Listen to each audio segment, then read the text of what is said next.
Selamat siang untuk kita semua. Selamat siang. Seminar siang ini diseminasi budaya positif di sekolah. Sebelum kita memulai dengan kegiatan ini, salah satu yang kita dalam doa.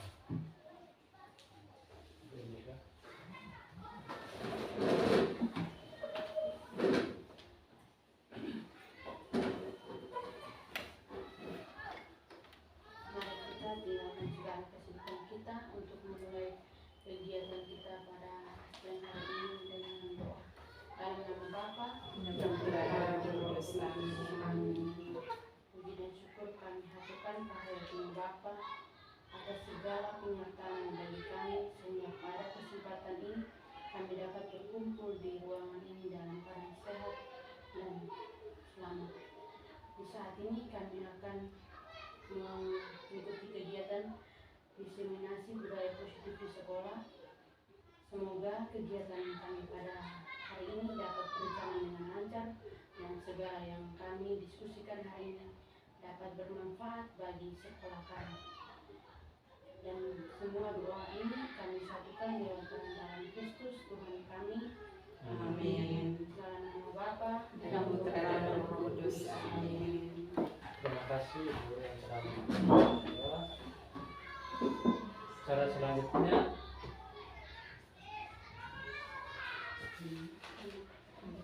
membuka kegiatan diseminasi budaya positif di sekolah ini dibuka oleh kepala sekolah atau yang mewakili Optimus.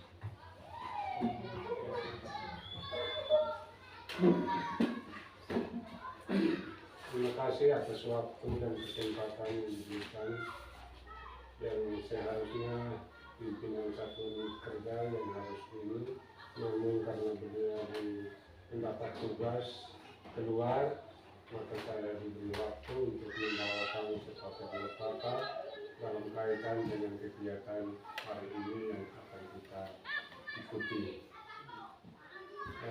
Yang saya hormati punya Dewi kalau Nabi Prayanto sebagai calon penggerak angkatan 20 Kabupaten Belu, yang saya hormati teman-teman guru pada satuan kerja SDN Batu Bilar yang sama saya hormati.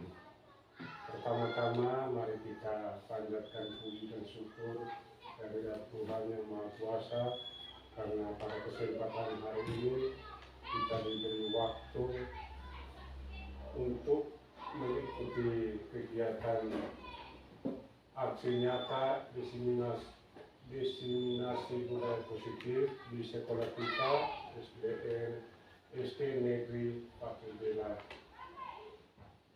Ini sesungguhnya menjadi satu kegiatan yang sungguh bermakna kalau kita ikuti dengan sungguh-sungguh, karena selama ini memang kita sadar kita pernah lakukan, tetapi belum begitu kelihatan. Tapi dengan hari ini kita diberikan materi tentang aksi nyata diseminasi budaya positif di sekolah kita, mungkin atau pasti hari-hari ke depan kita akan mengimplementasikan atau melaksanakan sesuai dengan apa yang kita mengetahui atau kita tahu setelah kita mengikuti kegiatan ini. Karena itu saya mengajak kepada kita semua untuk waktu yang sekarang kita hadapi ini, mari kita ikuti dengan sungguh-sungguh sehingga apa yang disampaikan, apa yang diterapkan dapat kita telah bersama, kemudian dapat kita implementasikan untuk hari-hari ke depan. Saya rasa tidak perlu saya perpanjang kata, izinkan saya sambil kita mohon kepada Tuhan Yang Maha Kuasa dan atas restu Bapak Ibu, izinkanlah saya pada hari ini Rabu tanggal 12 Juni tahun 2024 kegiatan aksi nyata diseminasi budaya positif di STN 1 Belar saya nyatakan dibuka dengan resmi. Terima kasih Bapak Tinus yang telah membawa kita sepatah-patah yang mewakili kepala sekolah STN 1 Belar. Acara selanjutnya saya memberi kesempatan kepada moderator untuk menyampaikan materi aksi nyata diseminasi budaya positif pada siang hari ini. Baik, terima kasih MC Pak Petrus, terima kasih Bapak Tinus telah mewakili kepala sekolah untuk membuka kegiatan kita pada siang hari ini. Saya juga mengucapkan terima kasih yang berlimpah kepada teman-teman semua telah menyediakan waktu dengan sukarela mau menghadiri dan mengikuti kegiatan ini. Kegiatan hari ini aksi nyata yang saya lakukan sebagai seorang calon guru penggerak tentang budaya positif.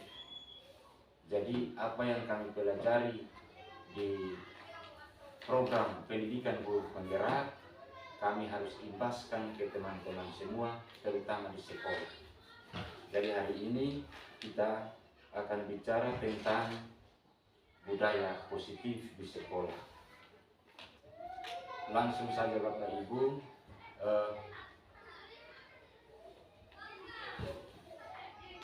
kita baru habis kegiatan ujian, ada yang periksa bahan, pasti capek. Jadi mungkin kita saling berhadapan, coba Bapak Ibu saling lihat, senyum sebentar, 30 detik. Saling berhadapan karena ini tentang budaya positif. Kalau saling berhadapan mungkin pertama belum ini. Kalau sudah tunjuk gigi berarti sudah bisa tertawa lebar. Coba ayo. Relax. Nah, ini juga bisa dilakukan di kelas dengan anak-anak. Baik Bapak Ibu, sebelum kita lanjut, saya ajak kita semua buat kesepakatan tentang forum diseminasi ini. Ini saya kasih gambaran. Contohnya dalam forum ini kita saling menghargai setiap orang. Mungkin ada tambahan dari Bapak Ibu sekalian. Selain saling menghargai, apa lagi?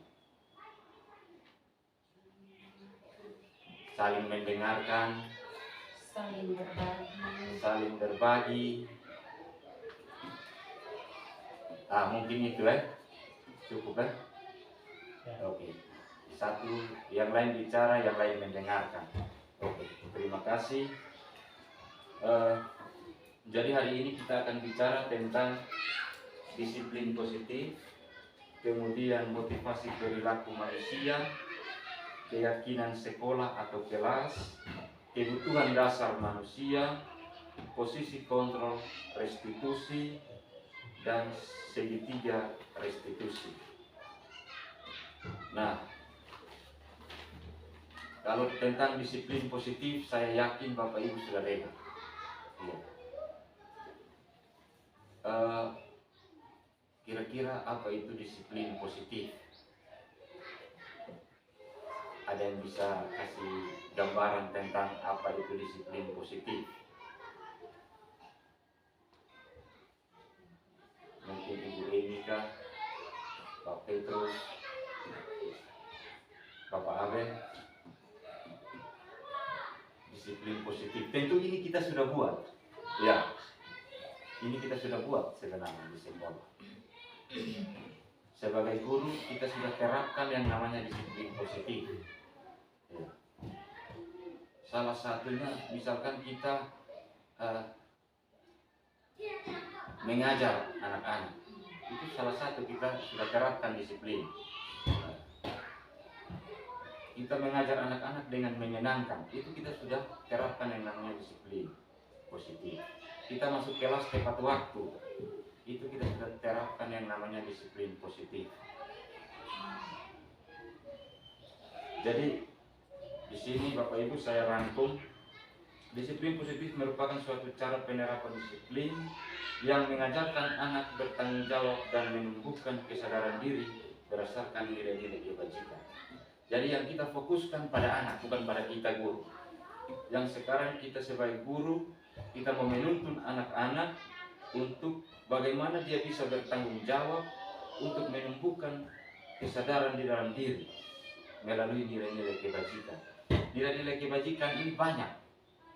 Saling menghormati, saling menghargai, jujur, disiplin, apalagi kira-kira. Saling mendengarkan, tertib, tanggung jawab. Itu nilai-nilai kebajikan. Banyak sekali nilai-nilai kebajikan. Nah,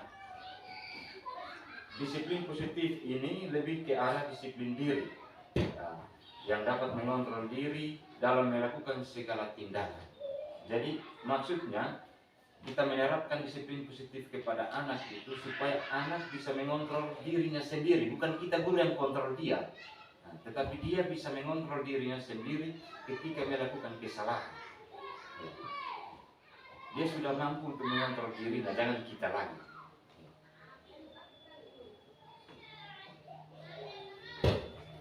Nah, disiplin positif yang tadi kita omong sudah banyak. Makanya di dalam kurikulum Merdeka itu disiplin positif itu dirangkum dengan ini, profil pelajar Pancasila. Beriman dan bertakwa kepada Tuhan Yang Maha Esa, berakhlak mulia, mandiri, berkebinekaan global, bergotong royong, kreatif, dan bernalar kritis. Jadi nilai-nilai kebajikan itu dimasukkan ke dalam profil pelajar Pancasila ini di dalam kurikulum Merdeka. Ya.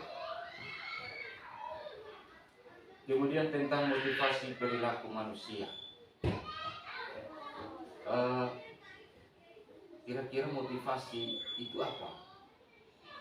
Dorongan. Dorongan. Apalagi? Ya, penguatan. Ya. Kita lanjut. Jadi di dalam pendidikan program guru penggerak ini kami belajar bahwa ada 3 motivasi di dalam perilaku manusia, apalagi tentang anak-anak. Ada 3 perilaku anak-anak. Yang pertama, ketika anak-anak melakukan sesuatu itu berarti ada 3 motivasi di dalam diri. Nah, dia termotivasi untuk menghindari ketidaknyamanan atau hukuman. Kadang-kadang anak-anak itu melakukan sesuatu karena takut. Dia menghindari hukuman, dia menghindari ketidaknyamanan.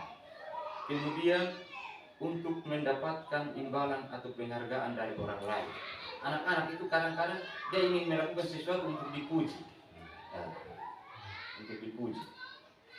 Nah, yang ketiga untuk menjadi orang yang mereka inginkan dan menghargai diri sendiri dengan nilai-nilai yang mereka percaya. Nah, dari ketiga nilai ini, kira-kira nilai yang paling tepat yang harus kita terapkan untuk anak-anak, kira-kira nilai yang mana? Dari ketiga nilai ini. Apakah dia Untuk menjadi orang yang mereka inginkan. betul? Jadi dari ketiga nilai ini yang perlu kita terapkan di sekolah untuk anak-anak itu adalah nilai yang ketiga. Untuk menjadi orang yang mereka inginkan dan menghargai diri sendiri dengan nilai-nilai yang mereka percaya. Jangan kita biarkan bahwa anak-anak itu mau melakukan sesuatu karena takut. Takut dapat hukuman atau menghindari ketidaknyamanan. Nah, dari ini untuk bisa menerapkan yang 3 motivasi perilaku manusia ini bisa kita buat dalam bentuk keyakinan sekolah atau keyakinan kelas. Kita di dalam kelas bisa buat yang namanya keyakinan kelas. Keyakinan kelas itu kita buat tolak ukurnya ada di aturan-aturan yang sudah ada di sekolah. Misalkan aturan sekolah itu dilarang membuang sampah sembarangan. Tapi kita harus pakai dengan kalimat positif. Dilarang membuat sampah sembarangan. Berarti kalimat positifnya buang sampah pada tempatnya. benar sekali Bapak. Buanglah sampah pada tempatnya. Ya. Terus tidak boleh terlambat. Berarti Hadir tepat waktu. hadir tepat waktu. Harus dengan kalimat-kalimat yang positif. Ya. Jangan berkelahi. Berarti kalimat positifnya saling menghargai. Ya. Ya. Kira-kira seperti itu. Nah, keyakinan kelas atau keyakinan sekolah ini guru berperan untuk mewujudkan. Guru berperan untuk membentuk keyakinan kelas atau keyakinan sekolah. Bukan guru buat sendiri, tetapi harus dengan murid. Murid juga harus berperan di situ. Murid harus ikut, harus minta pendapat dari murid, sehingga ketika murid memberikan ide untuk keyakinan kelas atau keyakinan sekolah, dia melanggar keyakinan kelas atau keyakinan sekolah yang dibuat, itu saya yang buat. Nah, selama ini kan kita buat sendiri, kita guru, ya kan? Nah, dari sini kita diajak untuk buat aturan atau keyakinan kelas, keyakinan sekolah itu bersama-sama dengan murid, minta pendapat dari mereka. Nah, supaya dia merasa bahwa itu saya yang buat. Jadi dia mau langgar dulu, itu saya yang buat. Nah, saya tidak boleh langgar karena saya yang buat. Iya. Nah, keyakinan sekolah atau keyakinan kelas ini berupa pernyataan universal yang mudah diingat dan dipahami dan harus diterapkan di lingkungan sekolah dengan bahasa-bahasa yang sederhana sehari-hari kita, yang anak-anak tidak ingat. Dia jangan berpikir lama baru aturan hari apa, keyakinan kelas kami itu hari apa, dengan bahasa-bahasa yang setiap hari yang kira-kira dia bisa ingat dan dia bisa buat. Nah, ini contoh-contoh keyakinan kelas atau keyakinan sekolah. Nah, setiap anggota perlu belajar, senang. Nah, kita buat dengan kalimat kata-kata yang positif atau kalimat-kalimat yang positif. Nah, ini saya buat dalam bentuk kata-kata. Bisa dibuat dalam bentuk kalimat seperti tadi.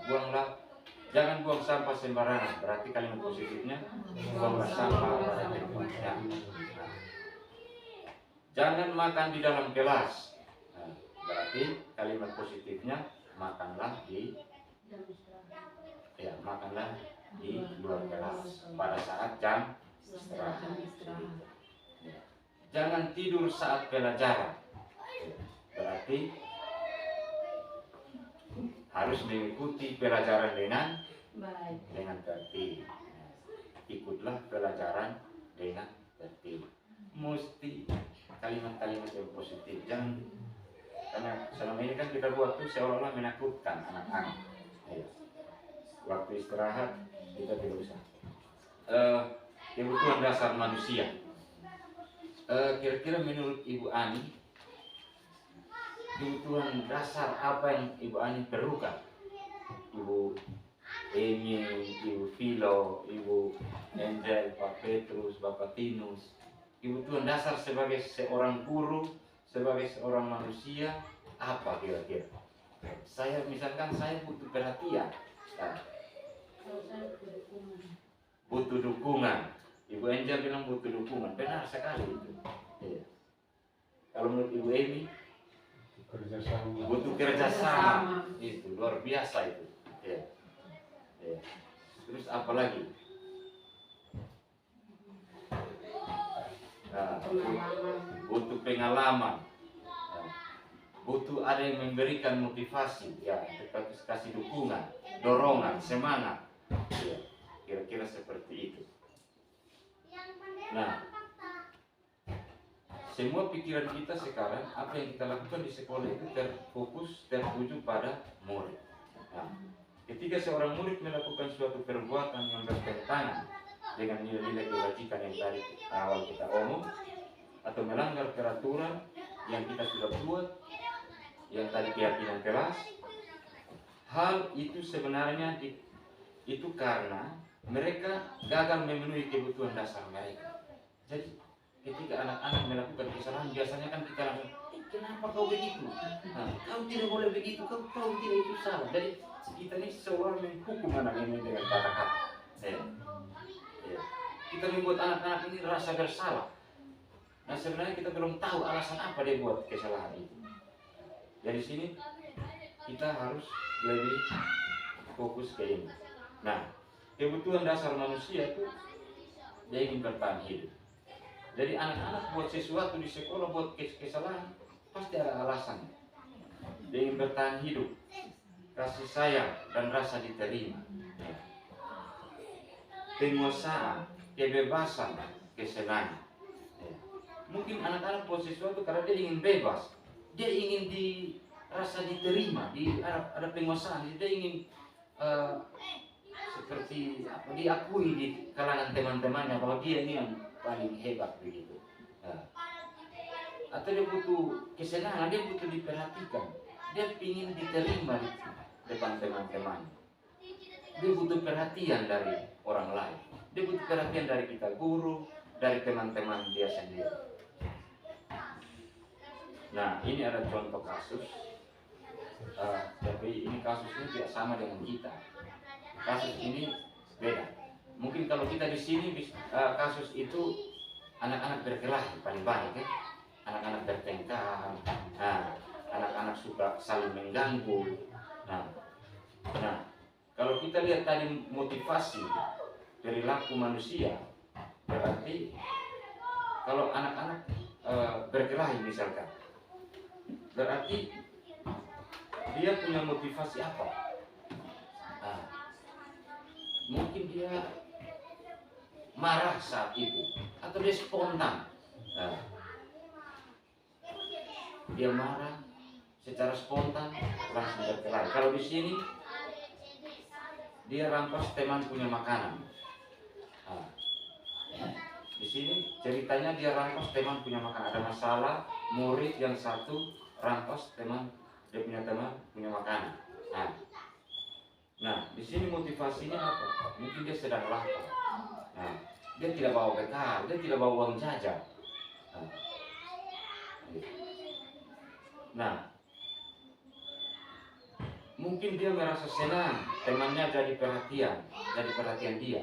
Dia mungkin sengaja begitu supaya teman-teman perhatikan dia, atau bapak ibu guru perhatikan dia, begitu. Kemudian mungkin karena temannya, dia ingin buat temannya jadi takut dengan dia ingin kekuasaan di situ. Dia ingin menunjukkan ke teman-temannya bahwa dia hebat. Ya. Jadi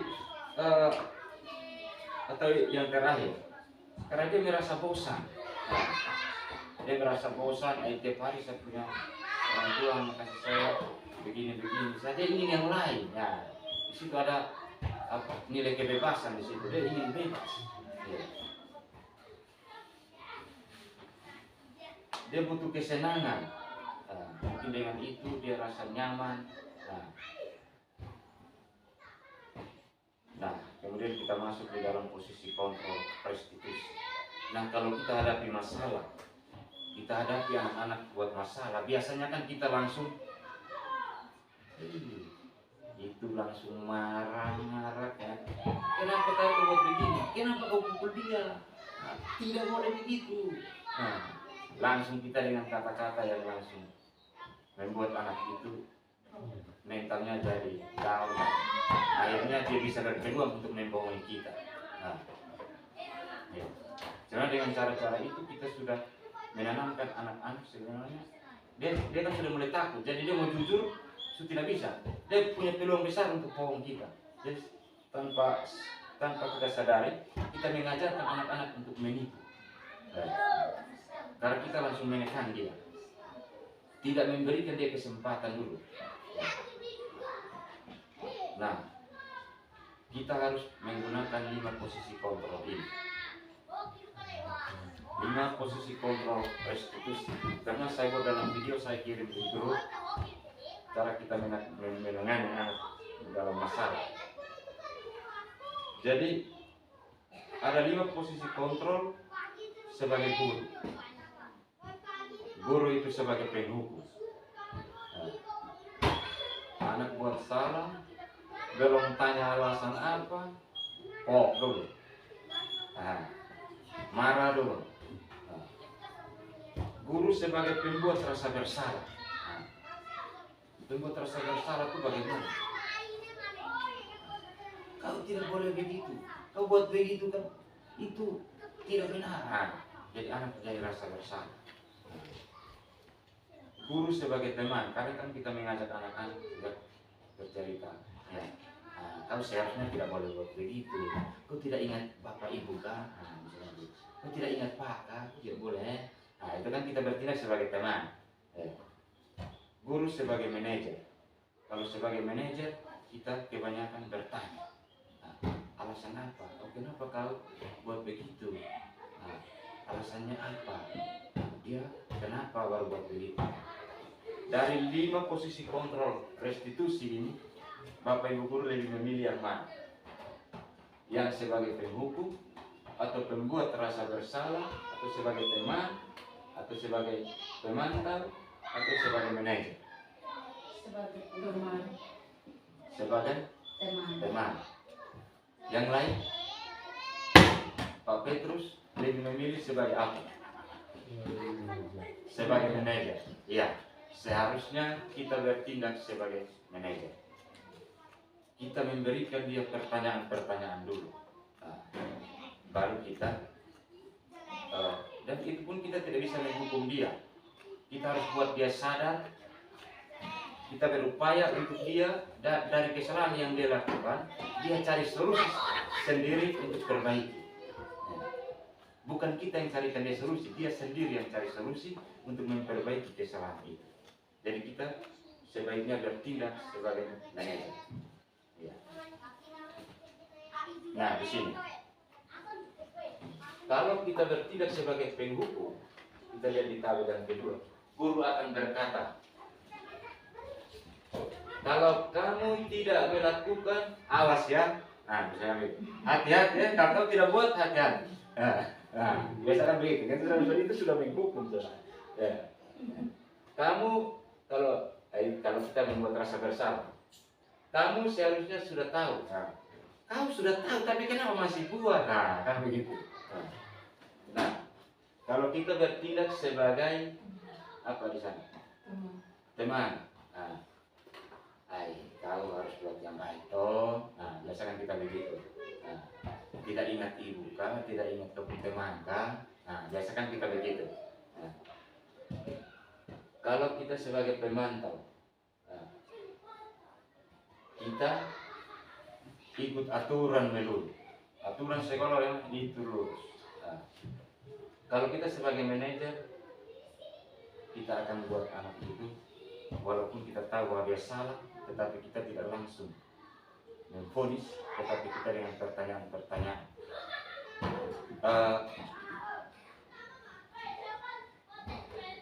Saya panggil kau ke sini bukan berarti bahwa mau marah kamu, tetapi saya ingin mencarikan solusi. Bapak Ibu Guru ingin carikan solusi untuk kamu. Bapak Ibu Guru juga sebagai manusia juga pernah melakukan kesalahan. Dari sini kita mau mencari solusi sama-sama, bukan mencari siapa benar, siapa yang salah. Begitu. Jadi, saya tahu, Bapak Ibu Guru tahu bahwa kau lakukan itu pasti karena ada alasan. Coba beritahu kau punya alasan. Jadi anak itu dia tidak rasa takut memang. Jadi dia akan jujur. Dia punya peluang untuk bohong itu tipis. Kalau kita buat seperti itu, pasti dia jujur. Cerita jujur pasti apa adanya. Kita lanjut. Nah, tentang posisi kontrol restitusi. Dari kelima posisi kontrol tadi, sebaiknya seorang guru menggunakan posisi kontrol sebagai manajer. Jadi kita tanya dia dulu alasannya, kenapa dia buat begitu. Kita juga mengarahkan dia bahwa Bapak Ibu Guru juga pernah melakukan kesalahan. Jadi kita Bapak Ibu Guru tidak mencari siapa yang salah, siapa yang benar, tapi kita mencari solusi secara bersama-sama atas masalah ini. Nah, terus ini tadi sudah. Ya, jadi sebagai manajer kita bersama murid mempersilahkan murid bertanggung jawab untuk mendukung murid agar dapat menemukan solusi. Jadi bukan kita yang kasih murid solusi, tapi kita mengarahkan murid supaya dia mencari solusi sendiri ya, dari hal kesalahan yang tadi dia buat. Terus, nah dari situ kalau dari kasus ada masalah anak-anak, kita buat dalam bentuk, kita menyelesaikan dengan bentuk segitiga restitusi. Nah, saya sudah buat dalam bentuk video yang tempoh hari saya buat di grup. Yaitu yang pertama, kita menstabilkan identitas. Menstabilkan identitas itu misalkan begini, pas saat kita mengajar, misalkan tempoh hari saya buat tentang kita makan di kelas ya. Ada anak makan di kelas, nah, jangan langsung marah-marah, nah, biar sebentar baru panggil dia. Nah, itu atau anak tadi saat pelajaran kamu tidur di kelas, betul tidak? Betul. Oh, kenapa kau buat begitu? Oh ya, mungkin alasan saya tidur di kelas. Oh, jadi supaya tidak tidur di kelas berarti harus tidur lebih awal, toh? Iya. Nah, kita mulai pertama stabilkan identitas dulu. Nah, kemudian validasi tindakan yang salah. Validasi tindakan yang salah bagaimana? Kira-kira tidur dalam kelas itu sesuai keyakinan kelas kita atau tidak? Kalau kita buat tentang tidak boleh tidur di kelas, oh berarti tidak, Pak. Tidak. Jadi, menurut kamu keyakinan kelas mana yang kamu langgar? Oh, tidak boleh tidur di dalam kelas. Nah, harus mengikuti pelajaran dengan tertib, dengan sungguh-sungguh. Baru kita menanyakan keyakinan. Sampai dia menanyakan keyakinan, bagaimana? Kita tanya dia. Jadi supaya tidak tidur di kelas lagi, bagaimana? Oh, Pak, Ibu, saya harus tidur lebih awal. Nah, saya tidak boleh mete lagi. Tidur lebih awal supaya datang sekolah tidak mengantuk. Kapan kamu buat itu? Mulai besok, Pak. Mulai besok itu harus begitu. Jangan langsung marah-marah. Dia harus dengan tahap demi tahap. Jadi dia yang cari solusi sendiri, bukan kita. Nah, kita mengarahkan dia untuk cari solusi sendiri. Nah, tadi saya sudah jelaskan, kita lewat tentang menstabilkan identitas itu bagaimana. Nah, ini tentang menstabilkan identitas itu dilakukan berdasarkan prinsip bahwa membuat kesalahan adalah bagian dari proses pembelajaran. Jadi kita harus tahu bahwa ketika anak membuat kesalahan itu adalah proses dalam dia belajar. Nah, bukan sesuatu yang untuk kemudian kita harus hukum. Jadi itu proses dalam dia belajar dari identitas yang tadi dia gagal menjadi identitas sukses. Jadi apa yang tadi dia buat tidak baik menjadi lebih baik. Kemudian menstabilkan identitas. Nah, kita bisa omong ke tadi, berbuat salah itu hal yang manusiawi. Nah, Pak juga manusia pernah berbuat salah. Nah, atau dengan kata-kata yang lain, tidak ada manusia yang sempurna. Nah, kita manusia yang lemah, penuh keterbatasan dan kekurangan, pasti pernah salah, pasti pernah berbuat salah. Nah, harus dengan mulai kata-kata itu sehingga anak tidak rasa takut. Bapak Ibu tidak tertarik untuk cari tahu siapa yang benar, siapa yang salah, tapi kita mau menyelesaikan masalah ini dengan mencari solusi bersama-sama.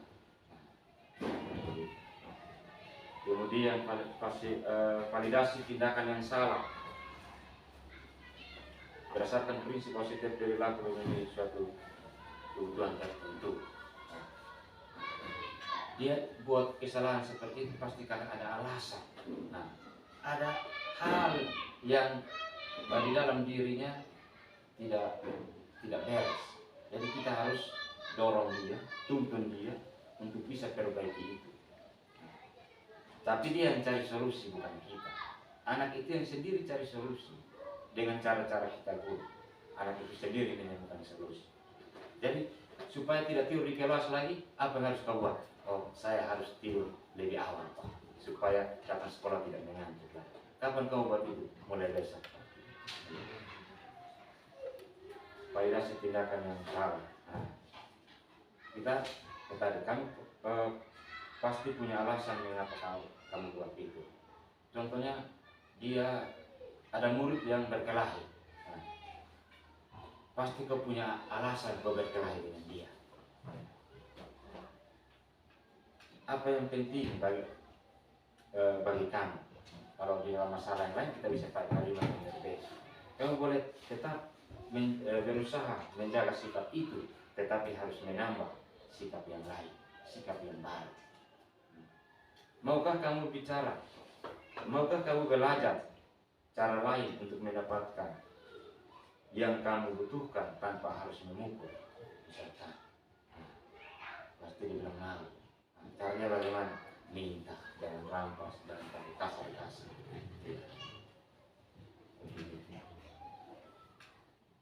Menanyakan keyakinan itu dilakukan memberi pertanyaan-pertanyaan bermakna kepada murid atau anak untuk memunculkan motivasi yang tadi. Supaya kau tidak tidur di kelas lagi, caranya bagaimana? Oh, saya tidak boleh tidur lagi. Saya harus tidur lebih awal supaya besok saya datang sekolah tidak mengantuk lagi dan saya tidak tidur di kelas.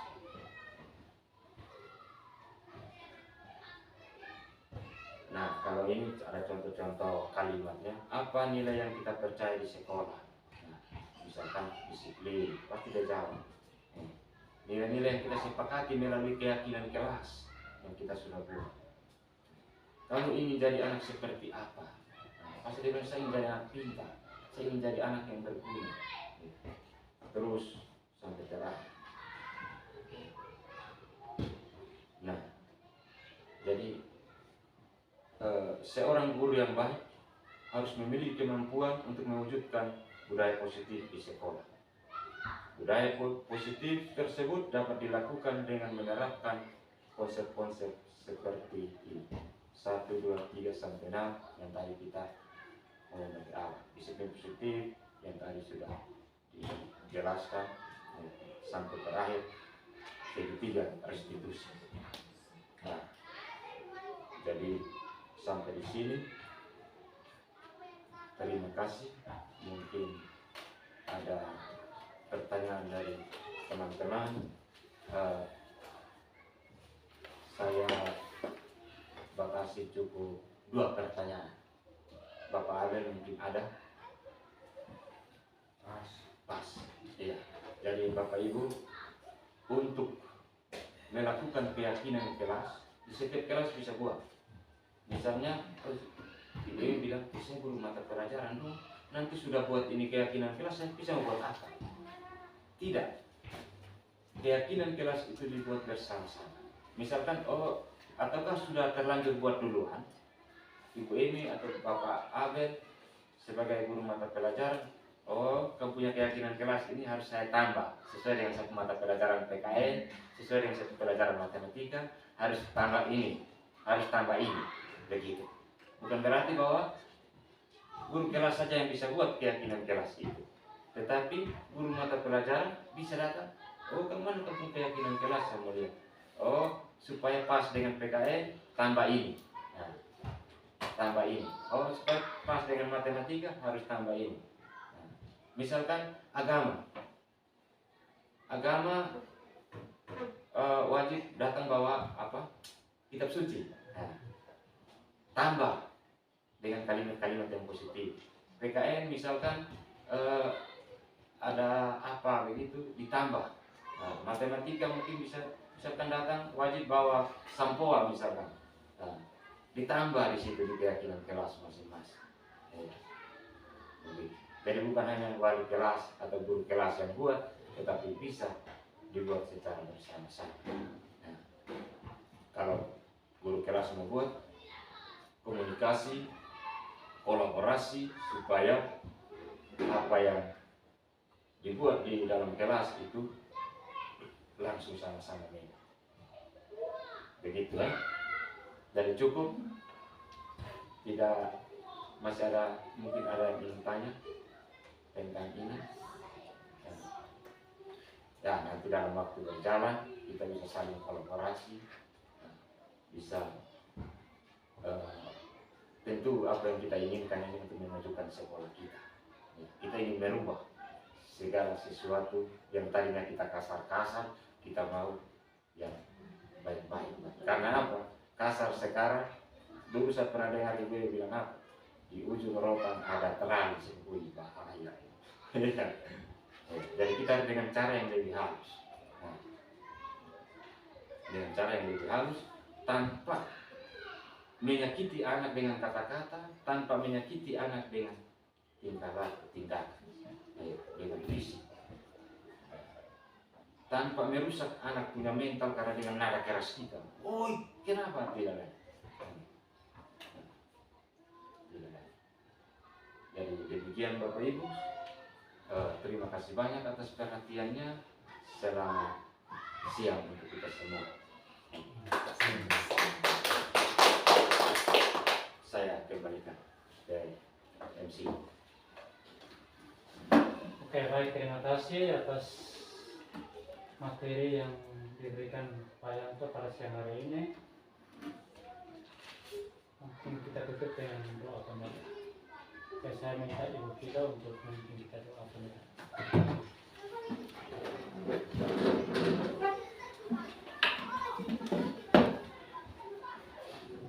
Mari kita berdoa dalam nama Bapa dan Putra dan Roh Kudus. Amin. Pak Tuhan, kami bersyukur dan berterima kasih kepada atas kuasa dan anugerah yang Dikau limpahkan kepada kami, sehingga pada kesempatan ini kami bisa melaksanakan semua kegiatan kami dengan baik. Semua doa dan permohonan ini hanya sampaikan kepadamu lewat Kristus Tuhan kami, Bapa kami, muliakanlah namamu, datanglah kerajaanmu, jadilah kehendakmu di atas bumi seperti di dalam surga. Berilah kami rezeki pada hari ini, dan ampunilah kesalahan kami, seperti kami pun mengampuni yang bersalah kepada kami, dan jangan masukkan kami ke dalam pencobaan, tetapi bebaskanlah kami dari yang jahat. Amin. Dalam nama Bapa dan Putra dan Roh Kudus. Amin. Selamat siang.